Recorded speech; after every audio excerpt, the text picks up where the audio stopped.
Welcome to our channel. If you want to manage seasonal allergies and reduce uncomfortable symptoms, follow these step-by-step strategies. Step 1. Monitor pollen counts in your area and try to stay indoors during high pollen times, typically early morning and windy days. Step 2. Keep windows closed during allergy season and use air conditioning with HEPA filters to remove allergens from indoor air. Step 3.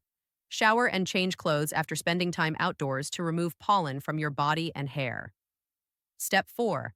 Use a saline nasal rinse or neti pot daily to flush allergens and mucus from your nasal passages. Step 5. Take over-the-counter antihistamines as directed, starting a few weeks before allergy season begins for best results. Step 6. Consider using nasal corticosteroid sprays, which can be very effective for reducing inflammation and symptoms. Step 7. Wear wraparound sunglasses outdoors to keep pollen out of your eyes and avoid rubbing them. Step 8. If over-the-counter treatments aren't effective, consult an allergist about prescription medications or immunotherapy options like allergy shots. Don't forget to like this video and subscribe to our channel.